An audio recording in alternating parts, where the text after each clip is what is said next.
우리가 일제 강점기를 막 마치고 독립을 이루었습니다. 그런데 어떤 사람이 정부 종합청사 앞에서 내지는 그 안에 들어가서 또는 국회 안에 들어와서 일본 천황을 찬양하거나 높인다면 어떤 일이 발생할까요? 6.25 한국전쟁이 끝났습니다. 겨우 이제 휴전이 되고 나라가 안정이 되는 그 시점인데 어떤 사람이 또 동일하게 정부종합청사 안에 들어와서 또는 국회 안에 들어와서 김일성을 찬양하거나 그 사람을 높이면 어떤 일이 발생할까요? 아마 그 자리에서 무슨 일이 일어날 것입니다. 지금 산헤드린 공회에서 베드로를 통해 하나님이 선포하게 하신 말씀은 이것과 비교할 수 없는 상황인 겁니다. 불과 얼마 전에 2달도 채 되는 상황, 그쯤에 국가 반란죄로 십자가에 못 박혀 처형당한, 그리고 이스라엘 유대 사회의 근간을 흔들어서 처참하고 비참한 상태로 죽여야 했던 그 사람을 산헤드린 앞에서 지금 뭐라고 선언하는 겁니까? 구원자라고, 메시아라고 선언하는 겁니다. 그 이름을 부르면서. 자, 4장 12절 본문 같이 한번 읽어보겠습니다.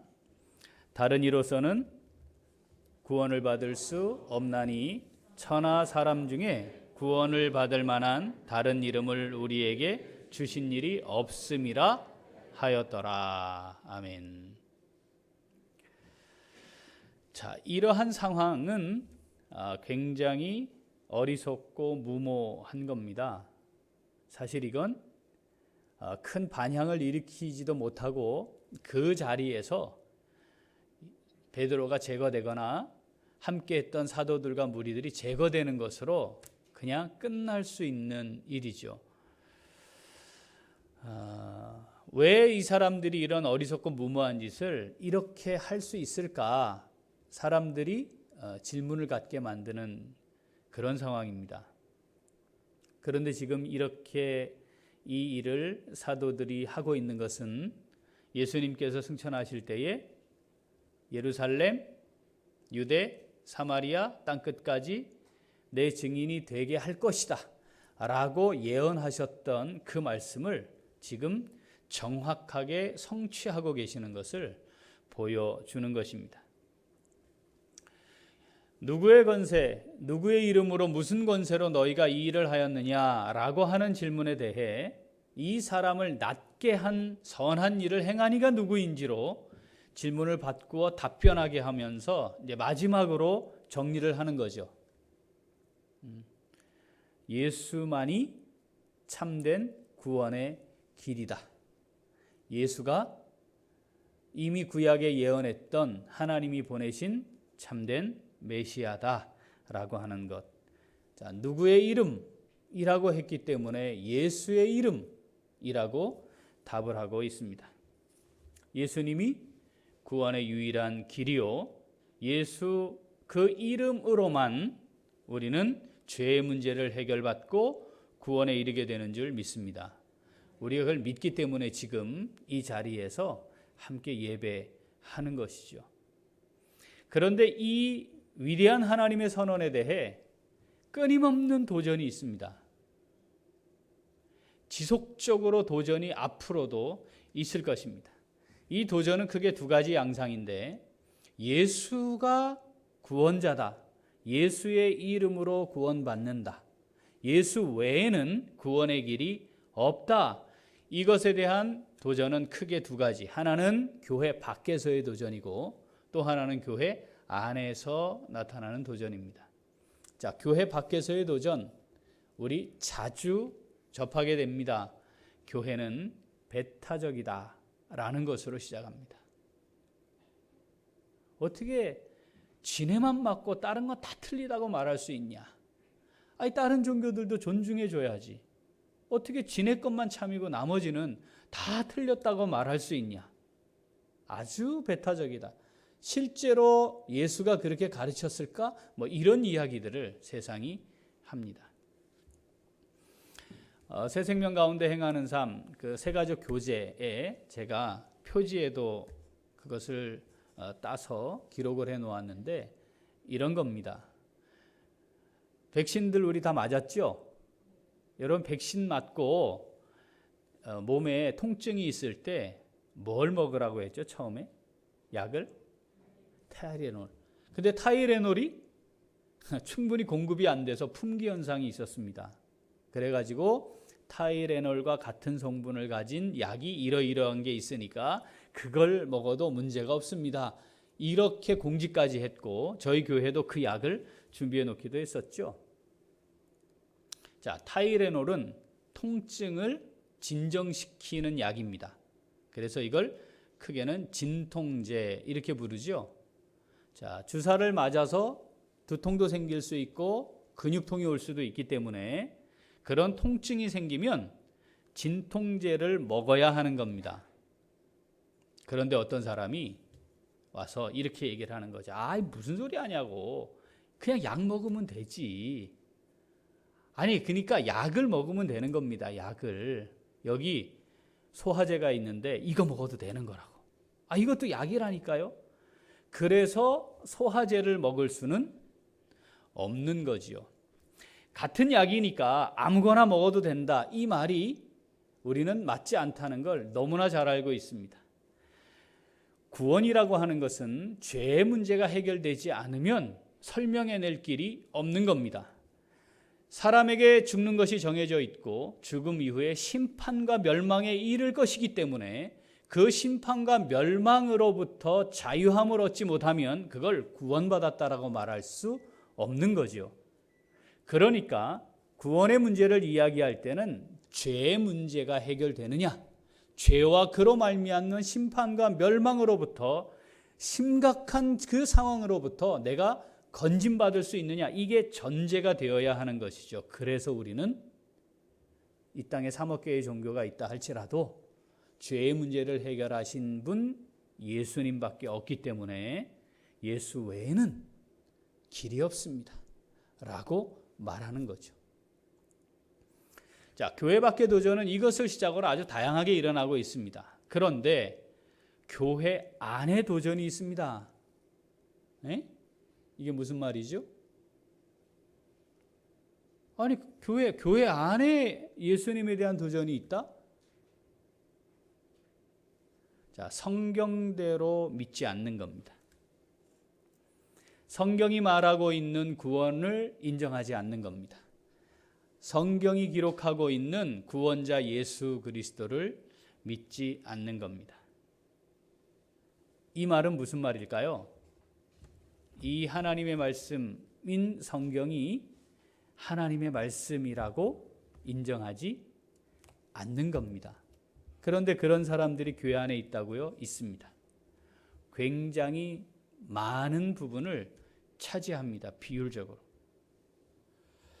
우리는 성경이 하나님께서 우리에게 주신 진리의 말씀임을 믿습니다. 그리고 우리의 신앙은 이 성경에 철저히 기초해야 한다고 믿습니다. 이게 무너지면 기독교가 아닌 거죠. 디모데후서 3장 15절 말씀 같이 한번 읽어보겠습니다. 또 어려서부터 성경을 알았나니 성경은 능히 너로 하여금 그리스도 예수 안에 있는 믿음으로 말미암아 구원에 이르는 지혜가 있게 하느니라. 아멘. 구원에 이르는 지혜가 있게 하는 하나님의 말씀이 성경입니다. 누가 썼는지 정확히 아냐? 어떻게 썼는지 정확히 아냐? 성경에 약간의 기록에 오류가 있는데 이게 무슨 하나님의 말씀이야? 이런 도전들을 끊임없이 하지요. 그런데 분명한 것은 이 하나님의 말씀이 우리로 하여금 구원에 이르는 지혜가 있게 한다는 사실을 인정하는 거죠.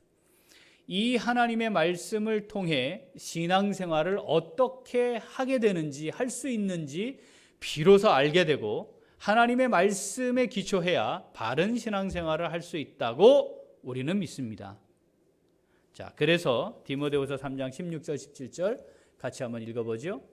모든 성경은 하나님의 감동으로 된 것으로 교훈과 책망과 바르게 함과 의로 교육하기에 유익하니 이는 하나님의 사람으로 온전하게 하며 모든 선한 일을 행할 능력을 갖추게 하려 함이라. 아멘. 자, 이 성경이 하나님의 감동으로 된 하나님의 말씀인 이 성경이 신앙생활을 하고 있는 우리가 어떻게 하나님 앞에서 믿음의 삶을 성숙한 하나님의 사람으로 살아가게 함을 이루어갈 수 있는지 우리에게 분명하게 말씀하시고 있다는 것을 우리는 인정합니다. 자, 이 하나님의 말씀인 성경이 선언하는 거죠. 예수님이 진리라고, 예수님만이 유일한 길이라고, 예수님이 참된 생명이라고. 요한복음 14장 6절 읽어봅니다. 예수께서 이르시되 내가 곧 길이요 진리요 생명이니 나로 말미암지 않고는 아버지께로 올 자가 없느니라. 아멘. 죄인이 하나님 아버지 앞에 나아가 죄사함의 은혜를 누리고 하나님의 백성으로 하나님의 귀한 자녀로 그리고 성도로 살아갈 수 있게 하는 유일한 통로, 유일한 길은 예수, 오직 예수 한 분뿐이죠. 자, 이것을 지금 사도행전 4장 12절에서 다시 한번 하나님이 우리에게 말씀을 하시는 겁니다. 자, 그런데 교회 안에 있는 사람들 중에 이걸 인정하지 않습니다. 우리는 이해가 되지 않지만 상당한 사람들이 그렇게 교회 안에 있습니다. 예수님이 구원자라고 인정하지 않는 겁니다. 본받아야 할 우리보다 앞선 사람쯤으로 여기고 예수님이 하나님이시라고 하는 사실을 인정하지 않는 겁니다. 지금 산헤드린 공회에 모여있던 그들이 인정할 수 없었지요. 예수님이 하나님의 아들이요 하나님과 동등된 분이시라는 걸 인정할 수가 없었던 것과 동일합니다. 예수님이 하나님의 아들이시요 완전한 우리가 믿게 될 하나님이시자 메시아인 구원자이심을 인정하지 않으니까 예수님을 내세우긴 하지만 지가 진짜 예수라고 하는 사람들이 꽤 많이 있었습니다. 우리가 이걸 이단이라고 정죄했어요. 통일교회 문선명. 우리 여기 기장에 가면 뭐 있죠? 신앙촌 있죠? 네. 박태선. 이 코로나 시국에도 한번 실체가 한번 확인되었던 신천지의 이만희. 이게 다 그런 겁니다. 예수를 얘기하지만 예수가 불완전한 거예요. 그래서 자기들이 필요한 겁니다. 자기들이 있어야 된다고 이야기하는 거죠. 성경에 있는 예수를 이야기하고는 있지만 그 예수가 완전하신 구원자 하나님이심을 인정하지 않는 겁니다. 이건 이 시대 현대에 나타난 일이 아닙니다. 예수님 당시부터 시작됐었고 역사가 진행되는 동안 계속돼 왔습니다. 그래서 신앙의 기준을 만들었지요. 신앙 고백으로 표현하고 있습니다. 그게 뭐예요? 지금 우리가 주일마다 암송하고 있는 신앙 고백입니다. 사도들에 의해 확인된 신앙 고백. 그래서 사도 신경이라 부릅니다. 그 사도 신경 안에 가장 많은 분량을 차지하는 게 바로 예수님에 대한 고백입니다. 태어나심부터 시작해 승천하신 것까지, 다시 오시고 재림하셔서 심판하실 것까지 신앙 고백의 가장 많은 분량입니다. 시작은 뭐죠? 전능하신 창조주 하나님이십니다. 문제는 이걸 성경에 기록된 그대로 믿지 않는다는 겁니다. 교묘하게 왜곡합니다. 우리들 3차원에 살고 있는 피조물인 사람들의 이성적 수준과 적절하게 맞추어 가려는 시도를 합니다. 그건 예수님 때부터 있었다니까요. 예수가 진짜 예수가 하나님이 아니다. 하나님의 영이 잠시 예수라고 하는 사람 속에 들어왔다가 십자가에 못 박히는 순간 영만 떠나갔다. 그리고 예수라고 하는 사람은 무덤에 묻혀버렸다. 여러분, 이런 형태의 예수님의 신성, 하나님 되심을 부정하는 사람들이 그 당시부터 있었다는 거예요. 육체의 부활을 믿지 않습니다. 하나님 되심을 인정하지 않는 거죠. 그래서 교회 안에 있으면서도 오직 예수만이 구원자다. 그 이름 외에는 구원받을 수 있는 통로가 없다라고 말하는 것을 율법주의다, 배타적이다, 반지성적이다, 무식하기 때문에 그걸 고집하고 있다. 이렇게까지 이야기를 하는 겁니다. 그래서 교회라 해서 다 같은 교회가 아니고 하나님의 말씀을 같이 읽는다 해서 그 말씀을 동일한 하나님의 말씀으로 다 인정하고 받는 게 아닙니다. 교회 안에서의 끊임없는 도전입니다. 하나님의 말씀이, 이 성경이 진리이고 하나님의 온전한 계시의 말씀이다 라고 인정하는 교회의 그룹이 있습니다. 이걸 신학적으로 분류를 하죠. 근본주의, 개혁주의. 이것이 불분명하거나 약간 모호하거나 또는 예수 외에도 구원이 있다라고 하는 사람들이 포함되어 있는 게 복음주의. 아예 성경이 하나님의 진리의 말씀이라는 것을 인정하지 않는 걸 자유주의, 이렇게 얘기합니다. 그런데 자유주의자들도 스스로는 뭐라고 말해요? 우리도 기독교인입니다, 이렇게 말하죠. 이 복음주의를 가장한 자유주의자들이 교회 안에 상당히 많이 있습니다. 그들은 성경을 성경대로 믿지 않습니다. 예수님이 성령으로 잉태되셨나요? 여러분 믿으십니까? 그런 게 어디 있어요? 그게 말이 돼요? 네? 그게 말이 돼요? 예수님 십자가에 달려 돌아가셨고 사흘 만에 부활하셨죠? 아이고, 무슨 사람이 또 부활을 해요? 승천하셔서 하나님 보좌 우편에 앉아 계시죠? 자, 이런 걸 인정하지 않는 거예요. 성경에 기록되어 있는 다양한 하나님의 전능하신 능력 인정하지 않는 겁니다. 책 표지 한번 보여주실래요? 제목도 이상하죠?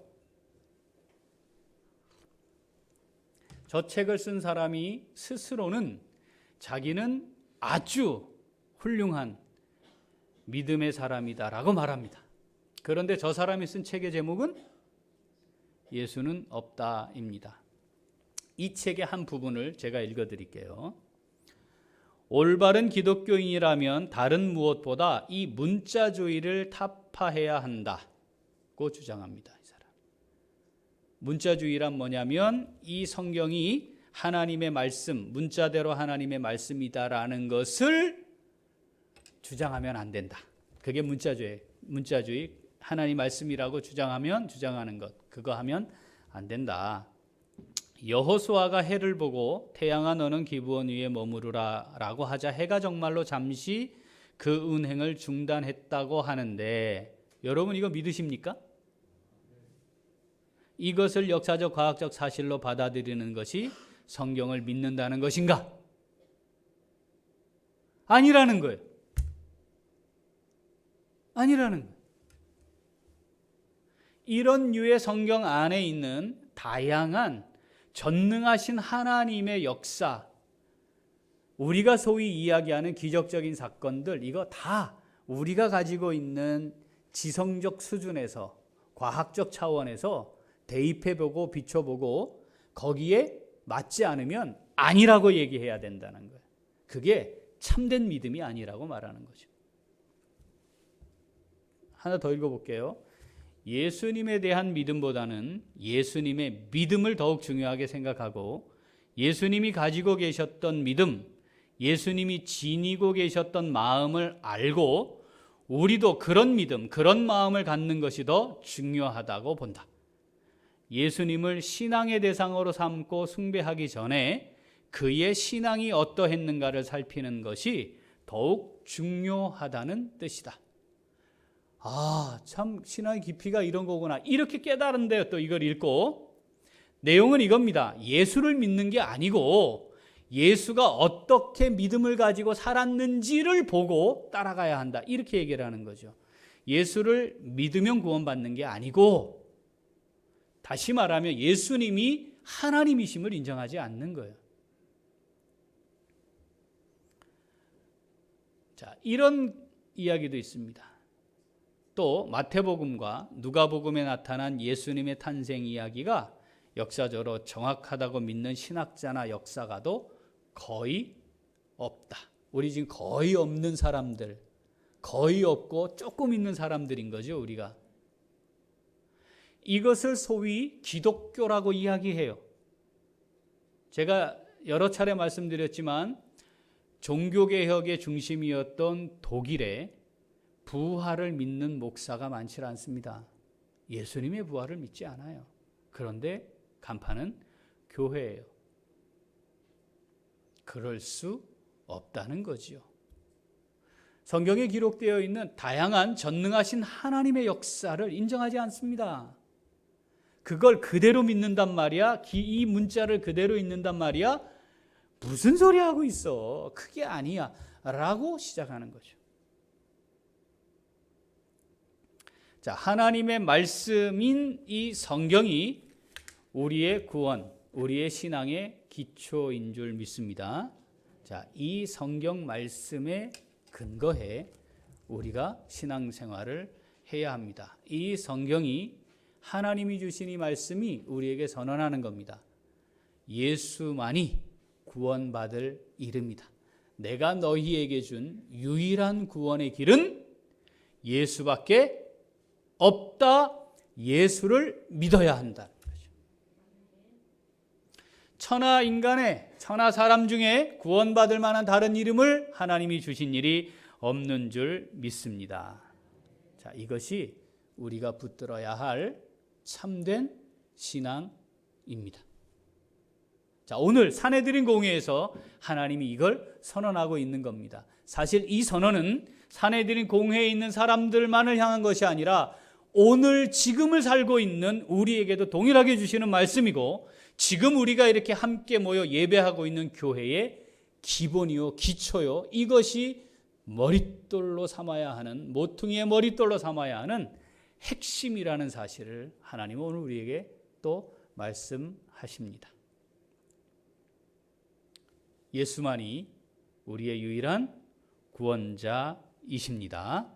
아멘. 자, 이것을 우리가 오늘 내게 주시는 말씀으로 받고 그렇게 그 말씀을 신뢰하며 사는 성도, 자, 어떻게 해야 할까요? 자, 같이 읽습니다.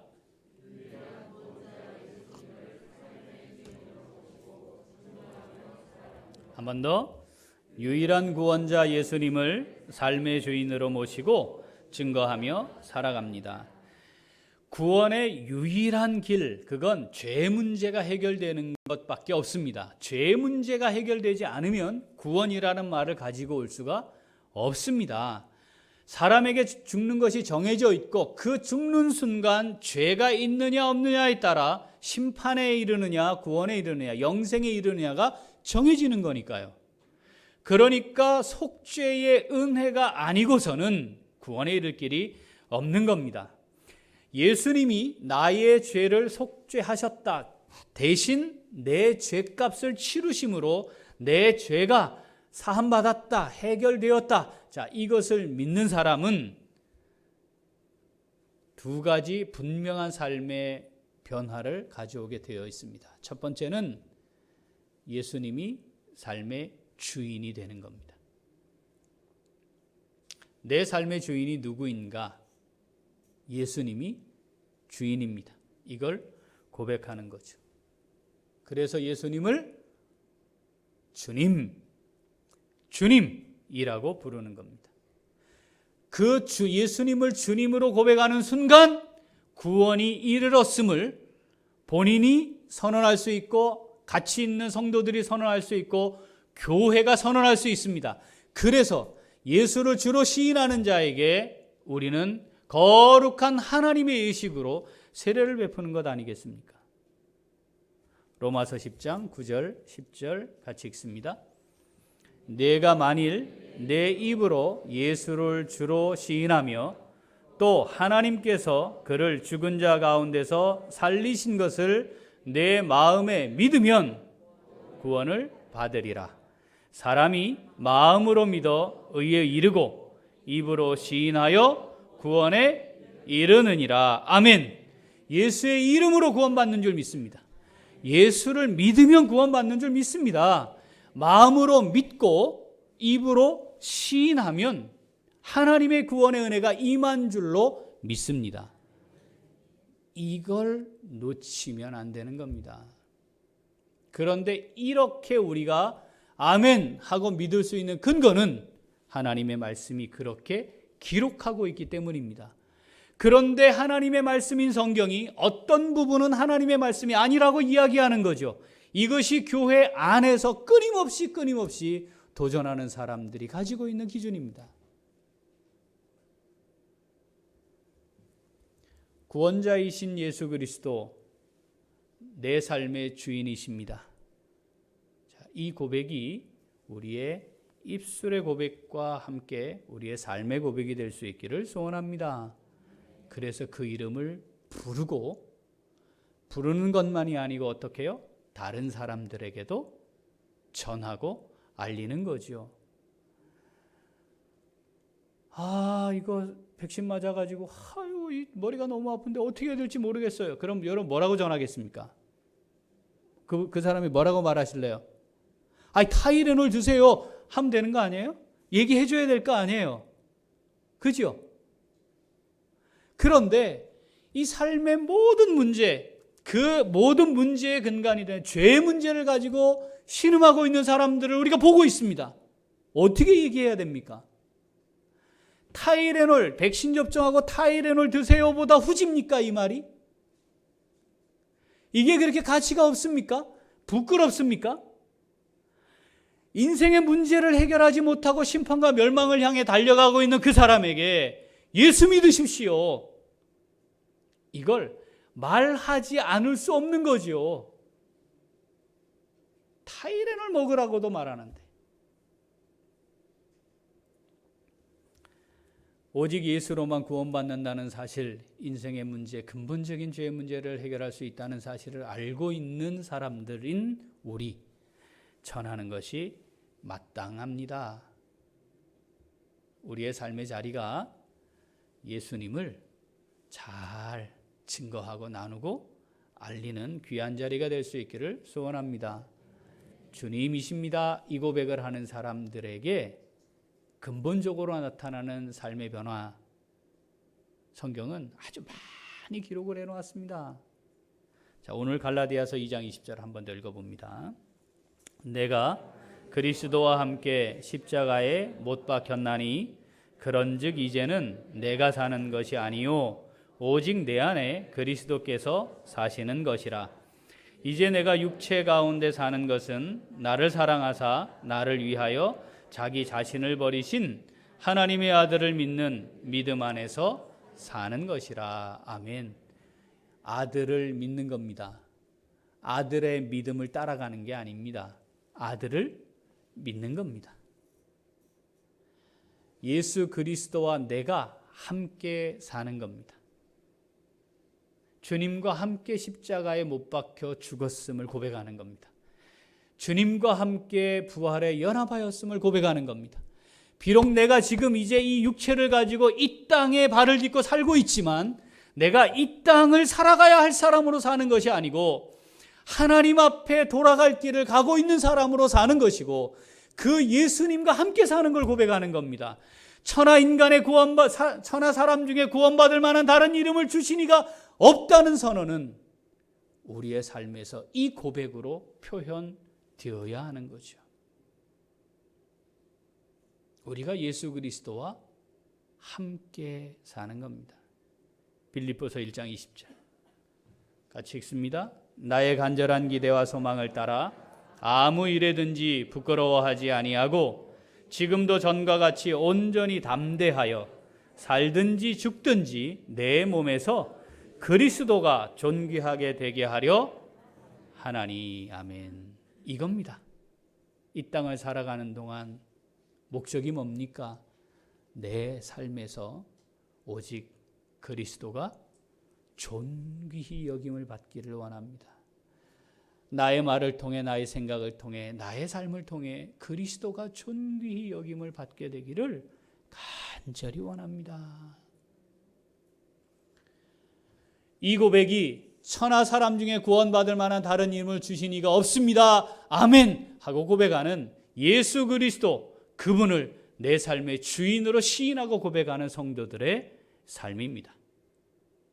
예수님이 우리의 삶의 주인이심을 믿습니다.